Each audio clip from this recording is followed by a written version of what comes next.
Expect பண்ண மாதிரியே நேற்றோட எக்ஸ்பைரியில் market around 80-90 points ஹையரில் open ஆச்சு. அங்கேருந்து மார்க்கெட் கொஞ்சம் மேலே கொண்டுட்டு போயிட்டு அங்கேருந்து ஹெவியாக செல் பண்ணாங்க. எல்லோரும் புட்டை பை பண்ணாங்க, காலை செல் பண்ணாங்க. அவங்கள அப்படியே ட்ராப் பண்ணி மார்க்கெட்டை மேலே கொண்டுட்டு போயிட்டாங்க. ஒரு பர்டிகுலர் லெவலுக்கு மேலே ஸ்டேபிளாக இருந்தது மார்க்கெட். ஸோ புட்டு பை பண்ணவங்களும் கால் செல் பண்ணவங்களும் ஹெவியாக ட்ராப் பண்ணிட்டாங்க. ஏன்னா இது வந்து ஒரு நல்ல வாய்ப்பு. ஏன்னா அவங்க கீழே போகும்னு எல்லோரும் எக்ஸ்பெக்ட் பண்ணிட்டு இருக்க சொல்ல மார்க்கெட்டை மேலே கூட்டிகிட்டு போயிட்டு அவங்கள ட்ராப் பண்ணிட்டாங்க. நேற்றோட ஃபிகர்ஸை நம்ம பார்க்க சொல்ல கேஷ் மார்க்கெட்டில் அரௌண்ட் 4700 crore செல் பண்ணியிருக்காங்க. டிஐஸ் பை பண்ணியிருக்காங்க அரௌண்ட் 5200 crore. எஃப்ஐஏஸ் லாங் போயிருக்காங்க. இண்டெக்ஸ் ஃபியூச்சர்ஸில் option, stock futures, stock options எல்லாத்துலேயும் செல் பண்ணியிருக்காங்க.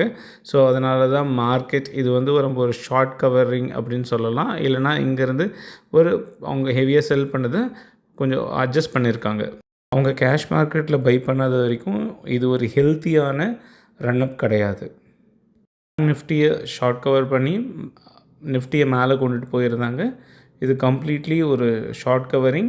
லாங் பில்டப் ஆன மாதிரி இருந்தாலும் கேஷ் மார்க்கெட்டில் அவங்க பை பண்ணல. -4700 crore எஃப்ஐஏ செல் பண்ணியிருக்காங்க. இது ஹியூஜ் ஃபிகர். ஸோ மார்க்கெட் மேலே போக வாய்ப்பு கம்மி தான். Long around 12.5%, short around 87.5%.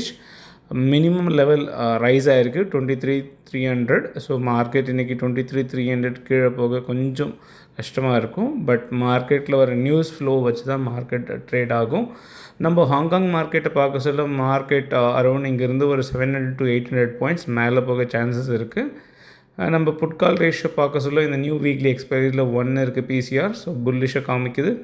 மார்க்கெட்டோட கால் எடிஷன்ஸ், புட் எடிஷன்ஸ் இன்றைக்கி எப்படி நடக்குது பார்க்கலாம். மார்க்கெட் நம்ம ஹாங்காங் மார்க்கெட்டை பார்க்க சொல்ல மார்க்கெட் இங்கேருந்து ஒரு 700 to 800 பாயிண்ட்ஸ் எப்போ வேணால் ரேலியாக பாசிபிலிட்டி இருக்குது. ஒன் டே சார்ட்டில் பார்க்க சொல்ல மார்க்கெட் இங்கேருந்து மேலே கொண்டுட்டு போயிருக்காங்க. அங்கேருந்து ஹெவியாக கன்சால்டேட் ஆகிட்டு மார்க்கெட் லாங்கில் இருக்குது. அகெயின் நான் சொன்னது தான், ஹாங்காங் மார்க்கெட்டை பார்க்க சொல்ல நம்ம மார்க்கெட் இங்கேருந்து 600 to 700 பாயிண்ட்ஸ் ரேலியாக பாசிபிள் இருக்குது. பட் கேஷ் மார்க்கெட்டில் இல்லைனாலும் ஃபியூச்சர்ஸ் இந்த ஸ்டாக் ஆப்ஷன்ஸில் மேலே கொண்டுட்டு போவாங்க. ஒன் இயர் சார்ட்டில் பார்க்க சொல்ல இது அங்கேருந்து க்ரீன் கேண்டலுக்கு கட் அவுட் ஆகிட்டு மேலே போயிருக்கு. ஸோ இங்கேருந்து மார்க்கெட் மேலே போக அதிக சான்சஸ் இருக்குது, ஒரு 700 points. Disclaimer: we are not SEBI registered analysts. Before considering position, consult with your financial advisor. Take with your own risk. Thank you.